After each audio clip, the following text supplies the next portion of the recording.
तर परमेश्वराला धन्यवाद की परमेश्वरानं आपल्याला परत एकत्र केलं. मी खरंच परमेश्वराला धन्यवाद देत आपल्या आजच्या ह्या सहभागितेला, आपल्या आजच्या ह्या संदेशाला मी सुरुवात करत आहे. परमेश्वर खरंच चांगला, परमेश्वर खरंच महान आहे की तो प्रतिदिन आपल्या प्रत्येकाशी बोलत आहे. तो प्रतिदिन आपल्या प्रत्येकाला त्याची इच्छा कळवत आहे. त्याच्या इच्छेनुसार आपण वागावं, त्याच्या इच्छेनुसार आपण कृती करावी. म्हणून परमेश्वर आपल्या सगळ्यांशी बोलत आहे. मी परमेश्वराला खरंच त्याकरता धन्यवाद देत आपल्या आजच्या चालू असणाऱ्या विषयाला मी आज परमेश्वर कृपेने तुमच्या खरोखर आणखी परमेश्वराने तुम्हाला वाढवण्याकरता मी त्याला पुढे घेऊन जातो. तर काल आपण निर्गमाच्या पुस्तकामधून 3ऱ्या अध्यायातलं पहिलं वचनातला काही भाग आपण बघितला की खरंच परमेश्वरामध्ये काही गोष्टी ज्या असतात ह्या काही ठिकाणीच घडतात आणि इव्हन परमेश्वराच्या बाहेरसुद्धा काही गोष्टी ज्या असतात त्या काही ठिकाणीच घडतात. काल आपण हे बघायला सुरुवात केलं, काल आपण हे समजून घ्यायला सुरुवात केली आणि त्या दरम्यान आपण हे देखील बघितलं, त्या दरम्यान आपण हे देखील समजून घेतलं की परमेश्वर आपल्या प्रत्येकाला विशेष करून सांगू इच्छितो की ह्या गोष्टी आपण समजून जर घेतल्या की काही गोष्टी असतात त्या काही ठिकाणीच का घडतात, आपण जर का समजून घेतलं तर आपल्याला ज्या प्रकारे परमेश्वराने मोशेच्या द्वारे इस्रायल लोकांना सोडवलं, परमेश्वराने ज्या प्रकारे मोशेच्या द्वारे इस्रायल लोकांची पूर्णपणे आझादी केली, त्या प्रकारे आपल्याला परमेश्वरामध्ये विशेष करून आपापलं जीवन परमेश्वर कृपेने कुठलीही वाईट गोष्ट घडण्या अगोदर प्रत्येक वेळेस मुक्त करून घेता येईल, प्रत्येक वेळेस आझाद करून घेता येईल, प्रत्येक वेळेस आपल्याला परमेश्वराची कृपा प्राप्त करून घेता येईल.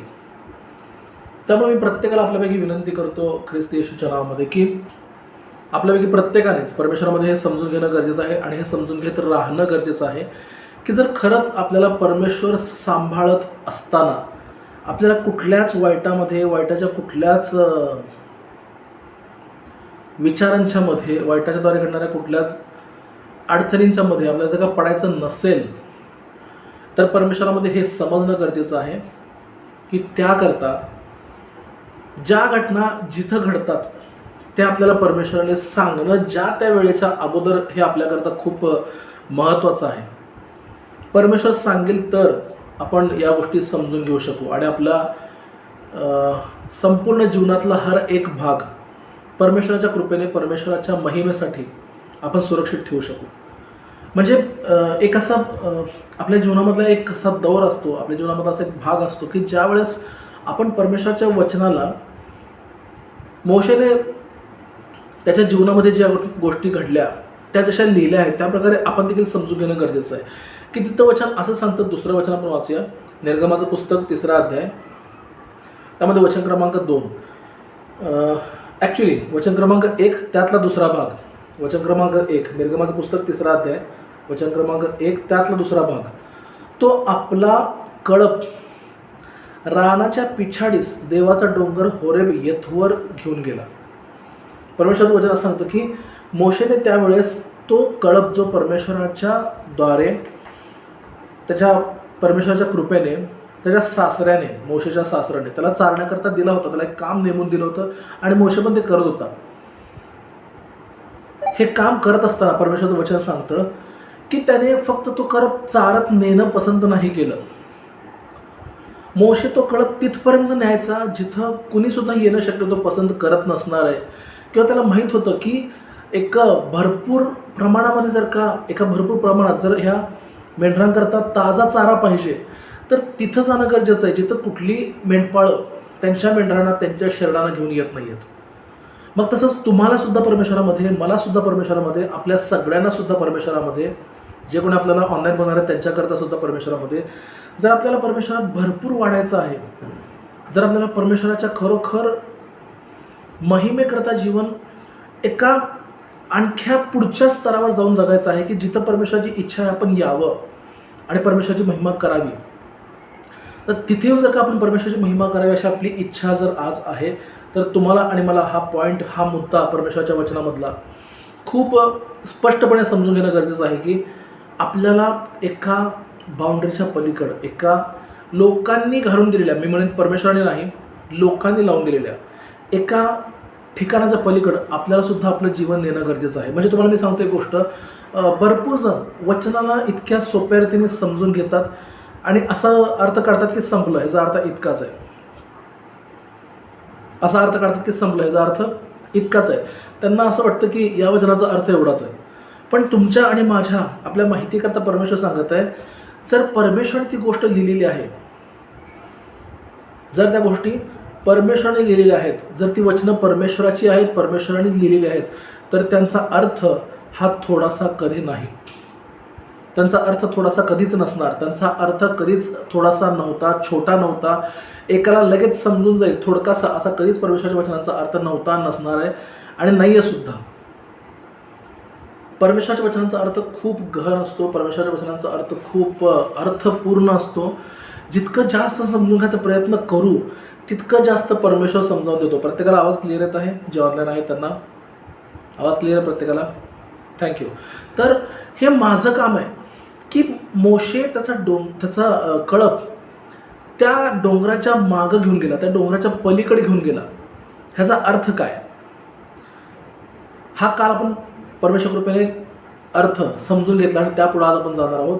त्याच्या पुढचं वचन की तेव्हा परमेश्वराच्या दूताने एका झुडपातून अग्निज्वालेत मोशेला दर्शन दिले.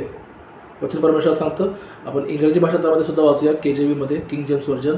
And the angel of the Lord appeared unto him in a flame of fire out of the midst of Bush.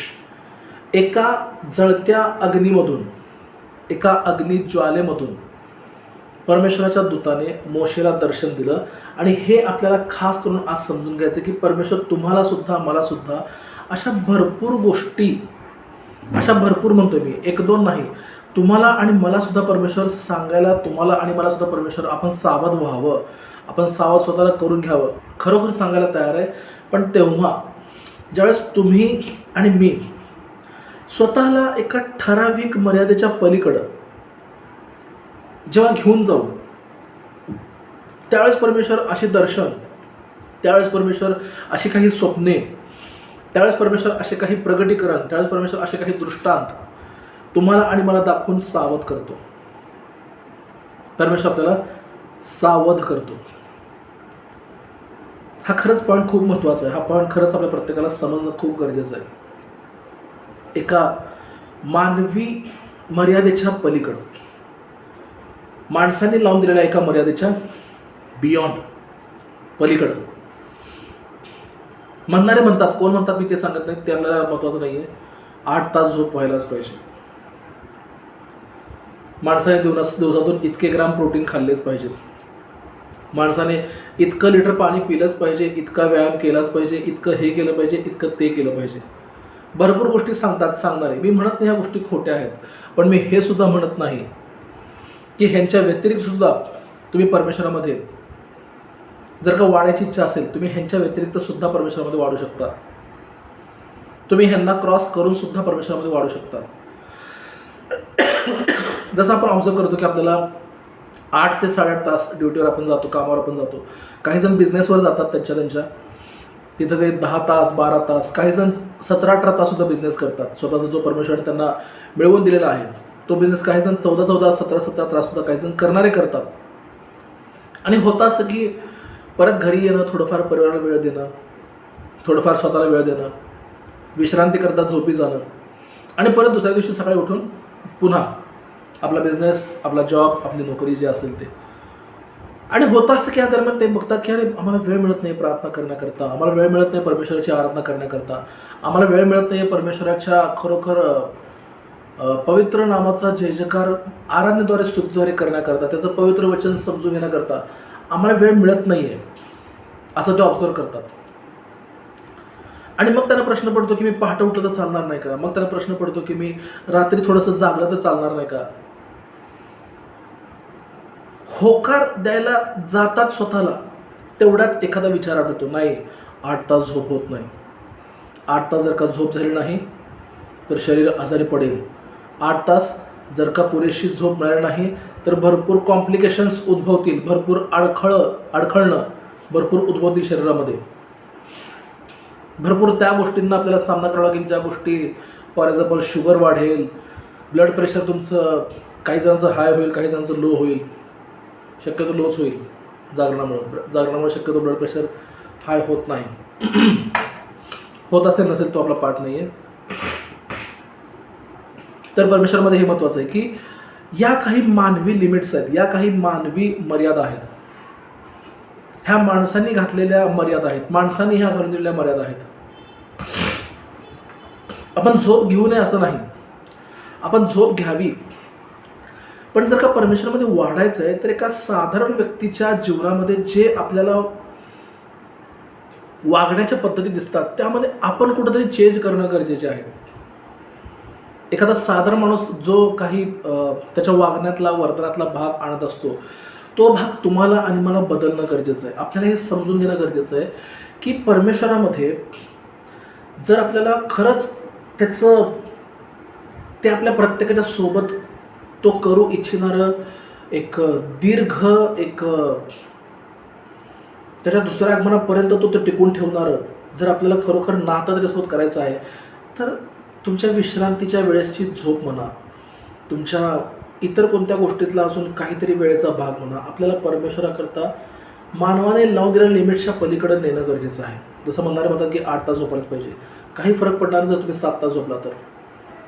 तुमच्या झोपेतला 1 तास कमी करून तो 1 तास जर आपण परमेश्वराला देऊ शकू तर परमेश्वर त्या 7 तास झोपेला सुद्धा तुमच्याकरता आरोग्यदायी बनवेल येशूच्या नावामध्ये.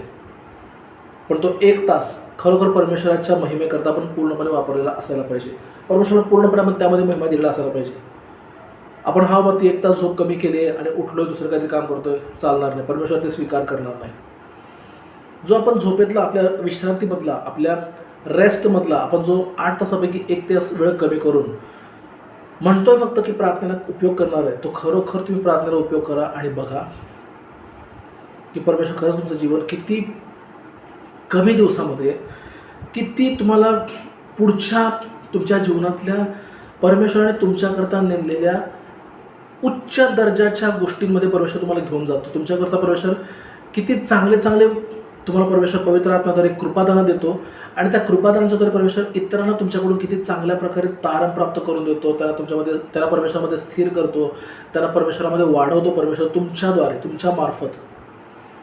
आणि परमेश्वर हे तेव्हा करतो ज्यावेळेस आपण ह्या काही ज्या मर्यादा आहेत ना, ह्या मर्यादा क्रॉस करतो, ह्या मर्यादा थोड्याशा आपण ओलांडतो, ह्या लिमिट्स थोड्याशा ओलांडतो. म्हणणारे म्हणतात रात्री उपाशी झोपायचं नाही, रात्री भरपेट जेवण केलंच पाहिजे.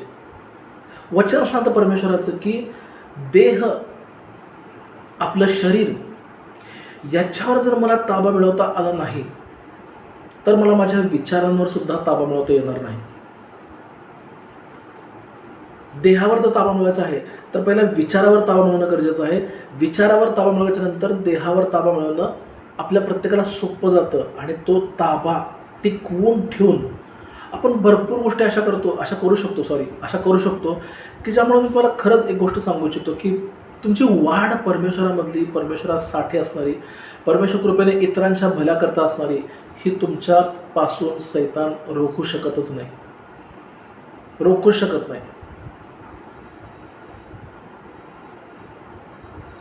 परमेश्वराचे खरोखर खूप चांगले सेवक प्रॉफेट टी.बी. जोशुआ यांनी त्यांच्या चर्चमधल्या लोकांना कामाची सवय ज्या प्रकारे लावली त्याचं मी तुम्हाला एक उदाहरण सांगतो. त्यांच्या चर्चमधल्या लोकांना ते कधी सांगत नव्हते की या तुम्ही हे काम करा, तुम्ही ते काम करा. पण त्यांची इच्छा तर होती की विश्वासाने कामं करावी. चर्चमधले, सिनागॉगमधले, सभास्थानामधले कामं त्यांनी करावी अशी त्यांची इच्छा होती. तर ते काय करायचे, स्वतः त्यांच्या परमेश्वराच्या वचनाच्या अभ्यासाचा जो वेळ होता त्या वेळेव्यतिरिक्त, त्यांच्या पारिवारिक वेळेव्यतिरिक्त, त्यांच्या परमेश्वरामध्ये त्यांच्या इतर कोणत्याही वेळेव्यतिरिक्त ते थोडासा वेळ साईडला काढायचे आणि जिथं त्यांचा चर्च हॉल होता, जिथं त्यांचं चर्च होतं त्या चर्चमध्ये ते स्वतः जाऊन स्वच्छतेचे कामं करायचे. जे विश्वासिकांना बघायचे, अरे प्रॉफिटचं स्वतः करतायत, परमेश्वराचे सेवक स्वतः कामं करतात, परमेश्वराचा माणूस स्वतः काम करतोय. जर परमेश्वराचा माणूस काम करतोय तर आपल्याला काय धाड भरली आहे काम न करायला. त्यांना न सांगता त्यांनी काम करायला त्यांना लावलं. कशा प्रकारे, स्वतः काम करून. मी तुम्हाला हे म्हणत नाही आहे तुम्ही ह्याच एक्झॅक्ट एक्झाम्पलला कॉपी करा. मला तुम्हाला सांगायचं हे आहे की जर काहीतरी पुढचं करायचं आहे जीवनामध्ये काहीतरी तुमच्या खरोखर भल्याकरता फक्त मी म्हणणार नाही याला, पण ठीक आहे, आपण असं म्हणूया याला की परमेश्वराकडून खरंच तुम्हाला तुमचं जीवन तुमच्या आईवडिलांपेक्षा, तुमच्या पूर्वजांपेक्षा तुम्हाला तुमचं जीवन खूप पुढं परमेश्वराने नेलेलं पाहायचं आहे आणि दाखवायचं की परमेश्वराने तुमचं जीवन पुढे नेलं आहे. तर त्याकरता तुम्हाला स्टेप आउट थोडंसं करणं गरजेचं आहे. थोडीशी तुमची पावलं, लोक जे म्हणतात की हेच करा, त्याच्या बाहेर तुमची पावलं तुम्ही टाकणं गरजेचे आहेत. लोक जे म्हणतात की एवढं करा तुमचं सगळं काही चांगलं होईल, त्याच्या बाहेर तुम्हाला विचार करून तुमची पावलं टाकणं गरजेची आहेतच. कारण वचन तेच सांगतं की मोशेला परमेश्वराने दर्शन तेव्हा दिलं, परमेश्वर मोशेला परमेश्वराच्या स्वर्गदूताद्वारे तेव्हा बोलला ज्यावेळेस मोशे त्याच्या सासऱ्याची मेंढरं ठरलेल्या ठिकाणामध्ये फक्त चारायला घेऊन जात नसायचा. त्याच्या सासऱ्याची मेंढरं त्या दिवशी वचन सांगतं, ज्या कोणत्या दिवशी परमेश्वर त्याला बोलला त्याच्या अगोदर, त्याच्या जस्ट काही तास अगोदर, त्याच्या जस्ट काही मिनिट अगोदर त्याच्या सासऱ्याची मेंढरं त्याने तिथं नेली होती. त्याच्या सासऱ्याची मेंढरं त्याने तिथं नेली होती जिथं शक्यतो वचन सांगतं की तो आणि त्याच्या सासऱ्याच्या घरचे लोक हे एकमेकापासून थोडेसे दृष्टी आड झाले होते. तुमच्याकडे मी वचन वाचून दाखवतो. 3रा अध्याय निर्गमाचं पुस्तक, वचन क्रमांक 1. मोशे आपला सासरा मिद्यानी याजक इत्रो ह्याची शेरडे मेंढरे चारत होता आणि तो आपला कळप रानाच्या पिछाडीस देवाचा डोंगर होरेब यथवर घेऊन गेला. समजून घ्या, हा डोंगर देवाचा आहे. त्याला माहीत असेल का नसेल ही गोष्ट सुद्धा वचन परमेश्वर सांगत नाही, पण आपण समजून घेऊ शकतो. ज्या अर्थी तो निर्भिस्तपणे निर्भीडपणे तिथपर्यंत गेला, त्या अर्थी त्याला ही गोष्ट माहीत नसणार आहे, अरे हा डोंगर तर देवाचा आहे. त्याला माहीत नसणार आहे. तरीही तो गेला, मागचा पुढचा विचार न करता. तुम्हाला आणि मला सुद्धा आपल्या घरच्यांच्या तारणाकरता, आपल्या नातेवाईकांच्या तारणाकरता तुमच्या प्रार्थनेतल्या शब्दांना बदलणं गरजेचंच आहे. आतापर्यंत ज्या प्रार्थना तुम्ही ऐकलेलं आहे, प्रार्थनेतल्या ज्या ज्या शब्दांना तुम्ही आतापर्यंत ऐकलेलं आहे, त्याच्या पलीकडे तुमच्या प्रार्थना शब्दांना तुम्हाला न्यायची आता गरज आहे. त्या एकमेकांच्या प्रार्थना कॉपी करून चालणार नाही. तुम्हाला जर का खरोखर परमेश्वराकडून सन्मान, धन आणि जीवन पाहिजे की जे नम्रता आणि परमेश्वराच्या भयामुळे परमेश्वर देतो, तर तुम्हाला ती नम्रता तुमच्या जीवनात ठेवणं, बाळगणं गरजेचं आहे. तुमच्या जीवनात परमेश्वराचं भय तुम्ही त्या लेवलचं, त्या दर्जाचं बाळगणं गरजेचं आहे जे आत्तापर्यंत तुमच्या आसपास कुणीही तुम्हाला बाळगलेलं दिसलेला नसेल. काहीतरी तुम्हाला ते एक्स्ट्रा ऑर्डिनरी करणं गरजेचं आहे. असाधारण तुम्हाला काहीतरी ते तुमच्या वागण्यात आणणं गरजेचं आहे की ज्यामुळे परमेश्वर तुमच्याकडे आकर्षित झाल्यापासून राहणार नाही. वचन सांगतं की प्रेषित पाऊल होण्याअगोदर स्टीफनचा वध ज्या दिवशी केला जात होता, वचन सांगतं परमेश्वराचं की त्या स्टीफनच्या वधा दिवशी मारेकऱ्यांची कपडे सांभाळायचं काम ह्या प्रेषित पाऊलाने शौल असताना केलं होतं. लक्षात घ्या, मला तुम्हाला काय सांगायचं आहे. वचन सांगतं परमेश्वराचं स्टीफन काहीतरी वेगळं केला की ज्यामुळे वचन सांगतं परमेश्वराचं की त्या दिवशी आकाश कपाटे उघडलेले, परमेश्वराच्या आकाशाचे दरवाजे उघडलेले आणि परमेश्वर उभारलेला स्टीफनला दिसला. परमेश्वराच्या वचनामध्ये असं परमेश्वर एकाबद्दल सुद्धा सांगत नाही की त्यांनी परमेश्वराला उभारलेलं पाहिलं. एकाबद्दल सुद्धा परमेश्वराचं वचन सांगत नाही. हे फक्त स्टीफनबद्दल परमेश्वराचं वचन सांगतं की स्टीफनच्या आदराप्रित्यर्थ परमेश्वर स्वतः आपल्या सिंहासनावरनं उभारला, आपल्या सिंहासनावरनं उठला आणि परमेश्वर स्वतः त्याच्या आदराप्रित्यर्थ, त्याच्या आत्म्याला स्वीकारण्याकरता परमेश्वर स्वतः त्याच्या सन्मानाप्रित्यर्थ परमेश्वराने त्याचा सन्मान केला, उभारला. याचा अर्थ काहीतरी वेगळं त्याने केलं. परमेश्वराचं वचन सांगतं, आपण 2 दिवसापूर्वी हे देखील बघितलं की त्या परमेश्वराच्या एका सेवकाला परमेश्वराने सांगितलं होतं, ॲक्च्युली संदेष्टाला परमेश्वराने सांगितलं होतं की ज्या वाटेने जाशील त्या वाटेने परत येऊ नकोस आणि ज्या गावात जाशील त्या गावचं अन्न पाणी काहीही सेवन करू नको, कुणाच्याही घरी राहायला उतरू नको. त्याला वेगळं काहीतरी कर म्हणून सांगितलं होतं, त्याला काहीतरी असाधारण कर म्हणून सांगितलं होतं. तू ज्या वाटेने चाललाय त्याच्या व्यतिरिक्त आणखी एक वाट शोधून ठेव म्हणून देवा त्याला सांगितलं होतं. आणि वचन काय सांगतं, त्याने तसं नाही केलं. कॉपी पेस्ट करणं त्याला पसंत वाटलं. ज्या वाटेने चालला होता त्याच वाटेने परत आला. ज्या गावामध्ये राहू नको म्हणून सांगितलं होतं, ज्या गावचं अन्नपाणी सेवन करू म्हणून सांगितलं होतं, ज्या गावच्या लोकांच्या घरामध्ये प्रवेश करून तिथं राहायचा प्रयत्न करू नको म्हणून सांगितलं होतं, त्या गावच्या लोकांच्या घरामध्ये त्याने प्रवेश केला. जिथं कुठं आपल्याला वेगळं काहीतरी करायला नको वाटतं, तुम्हाला मी खास करून आज परमेश्वरामध्ये सांगू इच्छित आहे, त्यावेळेस तुमची वाढ थांबली जाते हे आजच समजून घ्या. वेल आपण जी कुठल्याही एका वेलीची आपण थोडीशी वेल इमॅजिन केली, कुठलीही वेल लक्षात घ्या, तिचे टेंडन्स, तिच्या सुरुवातीच्या त्या अशा ज्या वळ्या असतात ना, किती नाजूक असतात तिची ती देठं वेलीची. तरीसुद्धा आधाराच्या शोधामध्ये ते पुढं पुढं पुढं पुढं सरकत जातात. एखादा आधार त्यांना सापडला की त्या आधाराला ते कॉईल होतात, त्या आधाराला ते वेटोळे घालतात, स्वतःला लपटतात त्या आधाराला आणि त्याच्यावरनं ते पुढं वाढतात. वेलसुद्धा इतकी लहान असते, इतकी कमकुवत असते, तरी तीसुद्धा एका जागेवर गप्प बसत नाही. वाढण्याकरता तीसुद्धा काहीतरी असाधारण करते. त्या वेलीपेक्षा तुम्ही आणि मी परमेश्वराचं वचनसुद्धा सांगता आणि तुम्हाला माहीतसुद्धा आहे की कितीतरी आपण श्रेष्ठ परमेश्वराच्या नजरेमध्ये आहोत त्या वेलीपेक्षा. योनाला परमेश्वर म्हणला की तुंबीची वेल मी उगवली, मी तिला मारलं, तर तुला एवढं दुःख होत आहे. तर मी ज्या माझ्या लेकरांना, निनवेतल्या ज्या इतक्या लेकरांना मी स्वतः निर्माण केलेलं आहे, त्यांचा नाश होताना तुला काहीही वाटत नाही, तर मला त्रास किती झाला असेल. असाधारण काहीतरी तुमच्यातनं आणि माझ्यातनं आजपासून परमेश्वराला दाखवता आपल्या प्रत्येकाला येणं खूप गरजेचं आहे. तुमचा विषय असू दे प्रार्थनेचा की तुमच्या गरजेचं तारण, तुमची प्रार्थना काहीतरी एक्स्ट्रा ऑर्डिनरी करा. तुमचा विषय आहे परमेश्वराच्या प्रार्थनेमधला, तुम्हाला परमेश्वराने धनवान बनवावं, तुम्हाला परमेश्वराने वैभव संपन्न करावं, तुमची जर काही इच्छा आहे, आमेन, परमेश्वर तुम्हाला असे करेल. पण त्यासाठी तुम्हाला आणि मला आपल्या वागण्यामध्ये, आपल्या परमेश्वराच्या आज्ञांचं पालन करण्यामध्ये काहीतरी आपल्याला असाधारण करणं गरजेचं आहे. काहीतरी इतरांपेक्षा आपल्याला चांगलं, इतरांपेक्षा आपल्याला काहीतरी वेगळं करणं गरजेचं आहे. मी आपल्यामध्ये स्पर्धा लावत नाही आहे. मी तुम्हाला हे सांगत नाही की एकमेकांसोबत स्पर्धा लावा. मी तुम्हाला एवढं सांगतोय, स्वतः फक्त ऑब्झर्व करा की तुम्ही काय करत आहात किंवा नाही, की जे देवाला संतुष्ट करत आहे. तुमचं वागणं, माझं वागणं फक्त एवढं असायला पाहिजे की जे देवाला संतुष्ट करत आहे. जर तुम्हाला आणि मला उत्तर मिळालं की नाही, आपलं वागणं देवाला संतुष्ट करत नाही आहे, तर तुम्ही परमेश्वरामध्ये ज्या प्रार्थना करताय की देवा मला वैभव संपन्न कर, माझ्या नातेवाईकाचं तारण कर, त्या माणसांना परमेश्वरा तुझ्यामध्ये परत आण की जे तुझ्यापासून लांब चाललेत. तुम्ही असा विचार करू नका की ह्या प्रार्थना स्वीकार परमेश्वर करेल. तुम्ही असा विचार करू नका परमेश्वर प्रार्थना स्वीकार करेल. वचन क्रमांक 2 तुम्हाला आणि मला, निर्गमाचं पुस्तक 3रा अध्याय, वचन क्रमांक 2 तुम्हाला आणि मला, आपल्या प्रत्येकाला परमेश्वरामध्ये स्पष्टपणे समजावून सांगतो की खरंच परमेश्वरामध्ये खरोखर जर आपल्याला विशेष करून परमेश्वराच्या महिमेकरता स्वतःला तयार करायचं, तर काहीतरी एक्स्ट्रा तुम्ही करणं गरजेचं. माझी आज पण परमेश्वरामध्ये साक्ष आहे.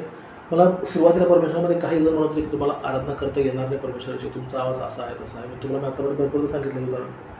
आज मला खरंच आराधनेशिवाय परमेश्वराच्या राहू वाटत नाही. परमेश्वराची आराधना मी फक्त शब्दात शब्दात केली मला असं आठवत नाही. कंटिन्यू मला जेव्हा जेव्हा वेळ मिळेल त्या प्रत्येक वेळेस परमेश्वराची आराधना करत असतो. खरं सांगायचं तर मी असं आराधना करता कंटिन्यू मी वेळ काढत राहतो. मी शोधतो मला संधी मिळते का, मला संधी मिळते का, आणि लगेच परमेश्वराची आराधना करायला चालू करत असतो. काहीतरी वेगळं, हे मला कोणी शिकवलं नाही, मला कोणी हे सांगितलं नाही, पण मला दिसलं की हे वेगळं आहे काहीतरी, आणि हे केल्यामुळे परमेश्वर मला आणखी त्याच्या जवळ करत आहे. परमेश्वर स्वर्गीय पिता, मी त्याची या प्रकारे कंटिन्यू आराधना केल्यामुळे मला आणखी त्याच्या जवळ करते. हे जेव्हा मला दिसलं, मी तुम्हाला खरं सांगतो, त्यावेळेसपासून परमेश्वराने मला परमेश्वरामध्ये वाढवायला सुरुवात केलेली मी पाहत आहे. वचन क्रमांक 2 आपण जाऊया. निर्गमाचं पुस्तक 3रा अध्याय, वचन क्रमांक 2. तेव्हा परमेश्वराच्या दूताने त्याला एका झुडपातून अग्निज्वालेत दर्शन दिले.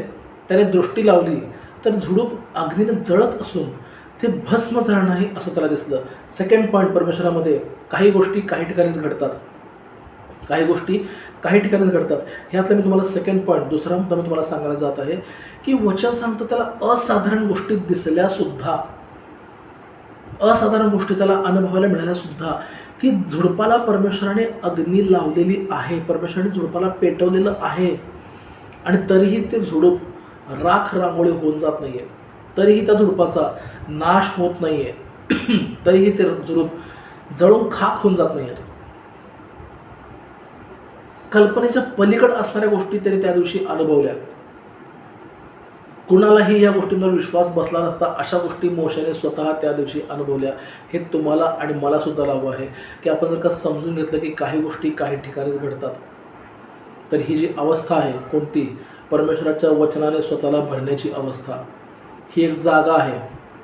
दिस is a place where you meet yourself with the word of Father God. तुम्ही तुमच्या जीवाला परमेश्वराच्या वचनासोबत एकत्र करता, ती ही जागा आहे. परमेश्वराला आपण विशेष करून आपल्याशी आणि परमेश्वराच्या वचनाला आपल्याशी आपण एकत्र करतो, ही एक विशेष जागा आहे. हे ते गुप्त स्थळ आहे ज्याला स्तोत्रसंहिता 91:1 मध्ये देवाने सांगितलेलं आहे की तुम्ही सर्व समर्थाच्या सावलीत, परात्पर परमेश्वर देवाच्या सावलीत तुम्ही नेहमी निरंतर राहता, त्यावेळेस जेव्हा परमेश्वराचं वचन तुमच्यामध्ये आणि तुम्ही परमेश्वरामध्ये राहता. जेव्हा परमेश्वराचं वचन माझ्यामध्ये आणि मी परमेश्वरामध्ये राहतो, अशा माणसांच्या बुद्धीला न पटणाऱ्या, माणसांच्या बुद्धीच्या पलीकडे असणाऱ्या परमेश्वर गोष्टी तुम्हाला आणि मला दाखवायला सुरुवात करतो. 3 आणि 4 वचन आपण वाचूया आणि आपल्या शेवटच्या पॉईंटकडे आपण विशेष करून जाऊया. भविष्यवाणी अगोदर, प्रोफेसीच्या अगोदर वचन क्रमांक 3 आणि 4. मी आता तिकडे जाऊन हा काय चमत्कार आहे ते सोडून भस्म का होत नाही असं मोशे म्हणाला. ते पाहण्यास मोशे तिकडे वळाला. असे परमेश्वराने पाहिले आणि झुडपातून देवाने त्याला हाक मारून म्हटले, मोशे मोशे. तेव्हा तो म्हणाला, काय आज्ञा. एक गोष्ट महत्त्वाची सगळेजण समजून घेऊया आपण. वचन सांगतं परमेश्वराचं की ज्यावेळेस तुम्ही परमेश्वरामध्ये या गोष्टी घडतात कसं काय. अपोस्तल अंकुर सरांच्याद्वारे परमेश्वर इतकं मोठं कार्य कसं काय करतो. अपोस्तल अंकित सरांच्याद्वारे परमेश्वर इतकी श्रेष्ठ कामं कशी करून घेतो. तुम्ही जेव्हा ह्या गोष्टींच्या मागं लागता, तुम्ही ज्यावेळेस ह्या गोष्टींचा थोडासा अभ्यास चालू करता, वचन सांगतं त्यावेळेस परमेश्वर तुमच्याकडे लक्ष देतो. तिथे लिहिलं आहे असं की जेव्हा मोशे म्हणाला मी तिथं जातो आणि बघतो की हा काय चमत्कार आहे, तेव्हा लगेच परमेश्वराने मोशेला तिकडे येताना पाहिलं असं वचन सांगतं. परमेश्वराने लगेच मोशेला तिकडे येताना पाहिलं असं वचन सांगतं. गॉड सॉ हिम. परमेश्वर तेव्हा त्याला पाहिला. हे तुम्हाला आज प्रत्येकाला परमेश्वर सांगत आहे, समजून घ्या की जर खरोखर देवाने तुमच्याकडे लक्ष लावा अशी इच्छा तुमची असेल, तुमच्या परिवाराकडे परमेश्वराने लक्ष लावावं अशी जर का आपल्या प्रत्येकाची इच्छा असेल, आपल्या हर एक गोष्टींवर परमेश्वराने त्याचं लक्ष लावावं अशी जर का आपली इच्छा असेल, तर पहिल्यांदा परमेश्वर करत असणाऱ्या चमत्कारांकडे आपण लक्ष लावणं गरजेचं आहे. नवीन ट्रेंड कोणता आहे, नवीन मूव्ही कोणती आहे, नवीन सॉन्ग कोणतं आहे, नवीन फॅशन कोणते आहे, जगामध्ये नवीन गोष्टी काय घडतात, ह्याच्याकडे जितक्या ओढीने काही जण लक्ष देतात त्याच्यापेक्षा अधिक प्रमाणामध्ये तुम्हाला आणि मला आपलं अधिक प्रमाणात लक्ष याच्याकडे द्यायचं आहे की परमेश्वरामध्ये काय काय अशा गोष्टी आत्तापर्यंत नवीन घडलेल्या आहेत की ज्या मला माहीत नाहीत. परमेश्वर आता सध्यासुद्धा अशा काही नवीन गोष्टी घडवत आहे की ज्या मला माहीत नाही आहे. फॉर एक्झाम्पल परमेश्वर वचन सांगतं की जक्कय हा परमेश्वराच्या समोर असणारा एक असा पहिला माणूस की जो म्हणाला मी जर का कुणाकडनं उसने घेतले असतील तर त्याला परत करताना 4 पट अधिक परत करतो. आता ही एक घटना आहे प्रभू येशूच्या जीवनामध्ये परमेश्वराच्या वचनामध्ये नमूद केलेली. ही एक घटना आहे. तर आपल्या सगळ्यांचं काम आहे की अशा घटनांकडे लक्ष द्यायला पाहिजे. जर जक्कायचं परमेश्वराने तारण केलं आणि तो जर म्हणतो की मी लोकांना 4 पट परत करतो, तर काय आपल्यापैकी असे कोणी नसणार आहेत का की जे सुद्धा खरोखर लोकांकडनं घेतले असतील आणि लोकांना परत करताना दुप्पट तिप्पट चौपट परत करतील, परमेश्वरामध्ये येऊन हे काम करतील, परमेश्वराला महिमा देता देता हे काम करतील की ज्यामुळं इतर लोकसुद्धा परमेश्वराला आपोआप महिमा द्यायला चालू करतील. हे खरंच त्याच्या परमेश्वराच्या सांगण्यामुळं त्याने आम्हाला आमचे पैसे परत केले जे त्याने आमच्याकडनं घेतले होते. आणि जर तो खरंच माणूस पैसे घेऊनसुद्धा परत करतो, लुबाडत नाही, कोणाला फसवत नाही कोणाला, जर त्याच्या देवाचं ऐकून तो माणूस अशा कृती करत आहे, तर आम्ही त्याच्या देवाचं का ऐकू नये. त्याचा देव आमच्या बाबतीमध्ये काय सांगतो हे आम्ही का ऐकू नये. प्रत्येकाला संदेश कळत आहे, संदेश समजत आहे, आवाज क्लिअर आहे. बिकॉज ऑफ रेकॉर्डिंग थोडंसं माझं तुमच्याकडे लक्ष जास्त नाही आहे. रेकॉर्डिंगमुळे माझं जास्त तुमच्याकडे लक्ष नाही आहे. आजपासून मी रेकॉर्डिंगसुद्धा सुरुवात केलेलं आहे. यूट्यूबवर आपण आजपासून व्हिडिओ परत एकदा शेअर करायला सुरुवात करत आहोत. परमेश्वर धन्यवाद. So the point is that परमेश्वरामध्ये मुद्दा हा आहे की आपल्या प्रत्येकाला परमेश्वरामध्ये, तुम्हाला मला आपल्यापैकी प्रत्येकाला परमेश्वरामध्ये आज परमेश्वर सांगत आहे परमेश्वराच्या द्वारे केले गेलेल्या अद्भुत कृत्यांकडं, चमत्कारिक गोष्टींकडं आपलं लक्ष कंटिन्यू लावा. म्हणजे कंटिन्यू विचार करत राहा. परमेश्वराला म्हणा, परमेश्वरा मी ह्या तुझ्याद्वारे केले गेलेल्या चमत्काराकडे माझं लक्ष लावलं जात आहे. मला ह्या तुझ्याद्वारे केले गेलेल्या चमत्कारातून तू बोल परमेश्वरा देवा. मला ह्याच्याद्वारे तुला महिमा मिळवून द्यायचा परमेश्वरा. मला खरोखर माझ्या देखील जीवनातून तू असं काहीतरी करून तुला महिमा परमेश्वरा तू मिळवून द्यावास, हे मलासुद्धा करायची इच्छा आहे, हे मलासुद्धा पाहायची इच्छा आहे आणि मला या प्रकारे तुला महिमा द्यायची इच्छा आहे परमेश्वरा. की ज्या प्रकारे परमेश्वर वचन सांगतो लूकमध्ये की प्रभू येशूने पाण्यापासून द्राक्षरस बनवलं. ऐकून सोडून द्यायची नाही ही गोष्ट. विचार करत राहायचं की प्रभू येशू कसं काय पाण्यापासून द्राक्षरस बनवू शकला. त्या रांजणांमध्ये काय होतं का. जे ते ड्रम्स होते, जे ते रांजण होते, त्या ड्रम्समध्ये त्या रांजणामध्ये काही होतं का. जर काय नव्हतं तर मग कसं काय परमेश्वराने प्रभू येशूच्याद्वारे त्या रांजणामध्ये परत एकदा उच्च प्रतीचा द्राक्षरस तयार करून दिला. कसं काय. प्रभू येशूने आकाशाकडे आपले हात वर केले, त्या 5 भाकरीसाठी 2 माशासाठी प्रार्थना केली, आशीर्वाद मागितला, त्यांच्यावर आशीर्वाद दिला आणि सांगितलं की जावं हे लोकांना वाटायला सुरुवात करा. जसं ते वाटायला सुरुवात केले तसं इतकं शिल्लक उरलं की सगळेजण जेवण करून सुद्धा 5,000 पुरुष असं वचन दिलं आहे. 5,000 पुरुष जेवण करून सुद्धा त्या दिवशी 12 टोपल्या चुरा अन्नाचा 12 टोपल्या चुरा शिल्लक राहिला होता. कसं काय. असे अनेक परमेश्वराने प्रभू येशूने असे अनेक जे चमत्कार केलेले आहेत त्या सगळ्या चमत्कारांकडे आपण आपलं लक्ष लावून बसायचं. गेल्या काही दिवसामध्ये मी बघितलं प्रेषित परमेश्वराचे सेवक अंकित सजवान सर एका आंधळ्या माणसाच्या डोळ्यावर हटून प्रार्थना करत होते आणि प्रार्थना झाल्याच्यानंतर त्यांनी त्याला चेक केलं. त्याने त्याला विचारलं तुला दिसत आहे का. तो आंधळा मुलगा पाहायला सुरुवात केला. अशी त्यांनी लाईव्ह कॅमेरा साक्ष दिलेली आहे. लाईव्ह कॅमेरा त्या मुलाने साक्ष दिलेली आहे. अशा गोष्टींकडे तुमचं आणि माझं लक्ष आपण अधिक लावलं पाहिजे. अधिक मी म्हणत नाही फक्त लावलं पाहिजे, अधिक लावलं पाहिजे. की खरोखर ह्या गोष्टी मुळं परमेश्वर आपल्याला त्याच्यामध्ये भरपूर वाढवायला पाहिजे. जो परमेश्वर वाढवतो. एक गोष्ट लक्षात घ्या. 5:26 ती बहीण काय म्हणते की येशूविषयीच्या गोष्टी तिने ऐकल्या. मार्क 5:26 ती बहीण म्हणते की येशूविषयीच्या गोष्टी तिने ऐकल्या. गोष्टी ऐकण्याकरता लक्ष लावणं गरजेचं आहे. तुमच्या कानावर एखादी गोष्ट पडणं वेगळं, तुम्ही एखाद्या गोष्टीकडे लक्ष लावणं वेगळं. एखादी गोष्ट तुम्हाला ऐकू येऊन तुमच्या मनामध्ये तुम्हाला ती समजणं ही गोष्ट वेगळी आहे. आणि एखादी गोष्ट आपल्या फक्त कानावर पडली आणि आपल्याला ती समजूच आपण दिली नाही ही कृती वेगळी आहे. त्या बहिणीने त्या दिवशी ती गोष्ट तिच्या कानावर पडू दिली आणि ती गोष्ट तिने समजून सुद्धा घेतली. म्हणून लक्षात घ्या जेव्हा ती म्हणली की मी प्रभू येशूच्या कपड्याला स्पर्श करेल, त्याच्या वस्त्रांच्या टोकाला मी स्पर्श करेल, त्याच्या कपड्याला फक्त मी हात लावेल आणि जागेवर मी बरी होऊन जाईल, हे ती जी म्हणाली आणि तसा तिला अनुभव परमेश्वराकडे मिळाला. का मिळाला, का दिला गेला. कारण त्याचं कारण हे आहे की प्रभू येशूच्या कृतीला तिने ऐकलं. प्रभू येशूने स्वर्गीय पिता परमेश्वराच्या द्वारे ज्या कृती केल्या होत्या पवित्र आत्म्याच्या सामर्थ्यामध्ये त्या कृतीला तिने ऐकलं. त्या कृतींकडे तिने लक्ष लावलं आणि मग तिने स्वतःबद्दल गोष्टी बोलल्या. तसं तुम्हाला तुमच्या परिवाराबाबतीमध्ये, तुमच्या स्वतःच्या कामातल्या जीवनाबाबतीमध्ये, तुमच्या कामावरच्या भरपूर गोष्टींच्या बाबतीमध्ये जर का आपल्या प्रत्येकाला परमेश्वरामध्ये काही बोलायचं आहे तर बोलण्या अगोदर तुम्ही आणि मी एक गोष्ट समजून घेणं गरजेचं आहे. त्या बाबतीत परमेश्वराने जे चमत्कार केले आहेत त्यांच्याकडे पहिल्यांदा आपलं लक्ष लावा. त्या बाबतीमध्ये परमेश्वराने जे चमत्कार केले आहेत त्यांच्याकडे पहिल्यांदा आपलं लक्ष लावा. की जसं काही लोकांना पुत्रसंतान होत नाही आहे, काही लोकांना मुली मिळत नाही आहेत, मुलं मिळत नाही आहेत, आपल्या पोटचे संतान मिळत नाहीत, काही लोकांना त्यांना गर्भ राहत नाही आहे, काही जणांना, काही कपल्सना त्यांच्या पत्नींना गर्भ राहत नाही आहे. तर मानवाला आणि त्याच्या पत्नीला परमेश्वराने कशा प्रकारे मुलगा दिला हे तुम्ही आणि मी समजून घेतलं पाहिजे. परमेश्वराचं वचन सांगतं की हन्नाला आणि हन्नाच्या पतीला परमेश्वराने शमूएल कसा दिला हे आपण समजून घेतलं पाहिजे. परमेश्वराने अब्राहमला आणि सारेला मुलगा कसा दिला हे आपण समजून घेतलं पाहिजे. त्याच्याकडं आपण लक्ष लावलं पाहिजे. याबेसबद्दल त्याची आई म्हणली की हा मला न आवडणारा मुलगा आहे, मला ह्या मुलाला प्रसूतीला त्रास झाला, हे झालं ते झालं, मला हे चांगला नाही हा मुलगा. यावेळेस काय म्हणला, जर परमेश्वर तू माझं जीवन चांगलं करशील तर तू माझा देव होशील, किती बरं होईल ती गोष्ट.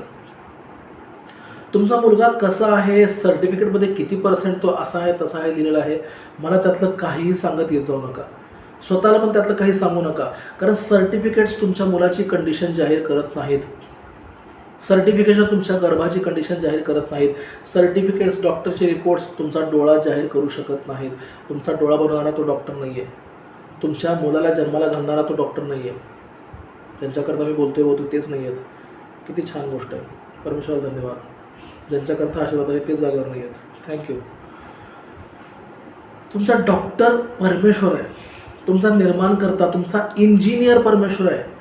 हे जे घर आहे परमेश्वराचं, हे जे मंदिर आहे ह्याचा बांधकाम करणारा परमेश्वर आहे. ह्यातले नटबोल्ट्स टाईटसुद्धा करणारा, ह्यातले नटबोल्ट्स लूजसुद्धा करणारा परमेश्वर आहे. कुठला डॉक्टर नाही. डॉक्टरांना यश परमेश्वर देतो. मी तो डॉक्टरांना कधी कधी असं सुद्धा म्हणताना बघितलेलं आहे. आम्ही सगळे रिपोर्ट्स करून पाहिले, सगळे टेस्ट्स आम्ही करून पाहिले, सगळ्या टेस्ट्सला आम्ही रन केलं, सगळ्या तुम्हाला आम्ही तपासण्या करायला लावल्या, हे केलं ते केलं, पण आम्हाला कळत नाही की नेमकं ह्या मुलामध्ये काय दोष आहे.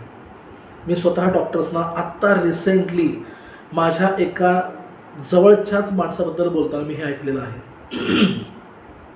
लक्षात घ्या, मी डॉक्टरांच्या अपोजमध्ये नाही आहे, पण ह्याचा अर्थ हा नाही की डॉक्टर्स आपले सर्वस्व आहेत. आपल्या शरीराचं सर्व काही त्यांच्या हातामध्ये आहे, हा त्याचा अर्थ नाही. रिपोर्ट्स काय सांगतात त्याच्यावरून तुमचं शरीर कसं चालणार आहे हे ठरवू नका.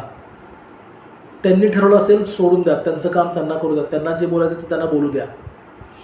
आपण आपलं काम करायचं. आपण आपलं काम हे करायचं की जर का वयातीत झालेल्या, शरीरामधनं पार अवसान आता गळून चाललेल्या अब्राहमाला परमेश्वर मुलगा देऊ शकतो. शेतामध्ये काम करणाऱ्या त्या पतीपत्नीला, त्या पतीला परमेश्वर दर्शन देऊन त्या मानवाला परमेश्वर म्हटला तुम्हाला आता मुलगा देणार आहे. तुझ्या पत्नीला मी सांगितलेलं आहे तुम्हाला आता मी मुलगा देत आहोत. लोकांना दान करत होता, परमेश्वराकडे प्रार्थना करत होता, परत लोकांना दान करत होता, परमेश्वराकडे प्रार्थना करत होता. असं करत करत करत असताना एके दिवशी कर्णेले म्हणाला, परमेश्वरा मला तुझ्याबद्दल माहिती करून घ्यायची आहे. आणि कितीतरी लांब अंतरावर असणाऱ्या पेत्राला जर का परमेश्वर दर्शन देऊन त्या पेत्राला परमेश्वर जर का कर्णेल्याकडे पाठवून कर्णेल्याला पवित्र आत्मा परमेश्वर जर का देऊ शकतो, कर्णेल्याच्या घरच्यांचं जर का परमेश्वर तारण करू शकतो, परमेश्वर जर का कर्णेल्याच्या घरी बाकीचे जे लोक जमले होते त्यांचं तारण करू शकतो, तर तुमच्या आणि माझ्या नातेवाईकांचं, तुमच्या आणि माझ्या घरच्यांचं परमेश्वर तारण कसं काय तुमच्याद्वारे आणि माझ्याद्वारे करू शकणार नाही? कसं काय करू शकणार नाही? जर परमेश्वर त्या काळात ते करू शकला, परमेश्वर आजही ते करू शकतो. परमेश्वर इथून पुढं सुद्धा ते करू शकतो. फक्त गरज आहे ती तुम्हाला आणि मला मोशेप्रमाणे विश्वास ठेवायची की परमेश्वराच्या अद्भुत गोष्टींकडे जितकं लक्ष लावत आहे तितकं आपण लक्ष लावलं पाहिजे. परमेश्वराच्या अद्भुत चमत्कारांकडं आपण आपलं जितकं लक्ष लावता येईल तितकं अधिक आपलं लक्ष लावलं पाहिजे. म्हणून मी सांगत असतो की आराधना जास्त करा. कारण परमेश्वराची आराधना, परमेश्वराची स्तुती करताना आपण नेमकं काय करतो? आपण त्याला धन्यवाद देतो की तू किती चांगला आहे. आपण त्याला धन्यवाद देताना त्याची महती आपण वर्णन करतो. तू खरोखर किती महान आहे परमेश्वरा. समुद्र में चलो तो तू वहाँ है, आकाशों पे उड़ो तो तू वहाँ है, तेरी आत्मा से भाग कर मैं जाऊ कहा. नेमकं तुम्ही हे गीत गाताना स्वतःला पण सांगता आणि परमेश्वराला पण सांगता, जेव्हा मी तुझ्यापासून पळून जात नाही, इतकं तुम्हाला वेढलेलं आहे, इतकं मी तुझ्या दृष्टीसमोर आहे. मी जायचं म्हटलं तरी तुझ्या दृष्टी आड जाऊ शकत नाही, लपायचं म्हटलं तरी मी स्वतःला लपवू शकत नाही. कारण तू मला कुठंही जरी मी कुठेही जरी गेलो परमेश्वरा, तू मला तिथं पाहू शकतोस.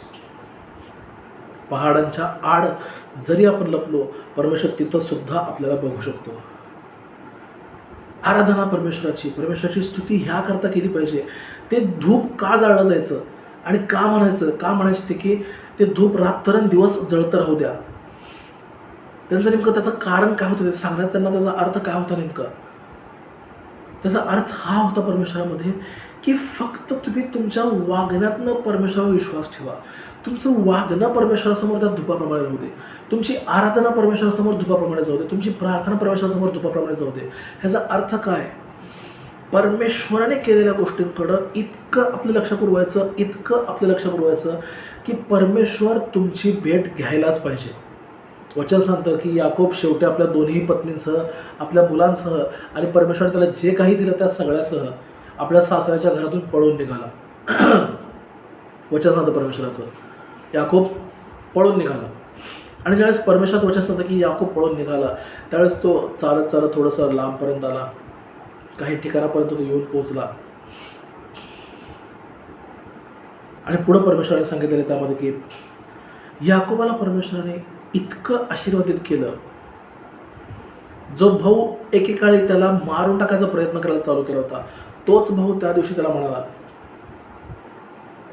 शांतीने ये, शांतीने जा, माझ्याकडे पुष्कळ आहे. तुझ्याकडे जे आहे ते तुला पुरेल, तुझ्याकडे जे आहे ते तुला लाभ. चल आता माझ्याजवळ आपण भाऊ भाऊ एकत्र राहूया. शत्रूला सुद्धा परमेश्वर तुमच्याशी समेट करायला लावतो. शत्रूला सुद्धा, आपल्याशी परमेश्वर शत्रूला सुद्धा समेट करायला लावतो. कारण त्या दिवशी याकोबाने येताना त्या बेथेल इथं परत एकदा परमेश्वराच्या वेदीसमोर जाऊन परमेश्वराची आठवण केली. त्या दिवशी परत एकदा याकोबाने परमेश्वराची आठवण केली. इथंच मला परमेश्वराने दर्शन दिलं होतं. हीच ती जागा आहे जिथं परमेश्वराने मला दर्शन दिलं होतं. वचन क्रमांक 2, 3 अध्याय 2 आपल्याला हेच दर्शवतं, आपल्याला हेच समजावून सांगतं की परमेश्वराच्या गोष्टींकडे जितकं अधिक आपल्याला शक्य आहे तितकं अधिक आपण लक्ष दिलं पाहिजे. परमेश्वराचं वचन सांगतं की परमेश्वराच्या सेवकाने शब्द बोलले आणि कुऱ्हाडीचा तो समोरचा भाग, that part of that sharp axe, that frontal part of that axe, तो तरंगू लागला, पाण्यावर तरंगू लागला. जसंच परमेश्वराच्या सेवकाने शब्द बोलले. वचन सांगतं परमेश्वराच्या सेवकाने शब्द बोलले आणि त्या विधवेचा मेलेला मुलगा उठून उभा राहिला. परमेश्वराच्या सेवकाने फक्त त्याच्यावर पाखर घातली. पाखर घातलीचा अर्थ फक्त आपली सावली त्याच्यावर टाकली.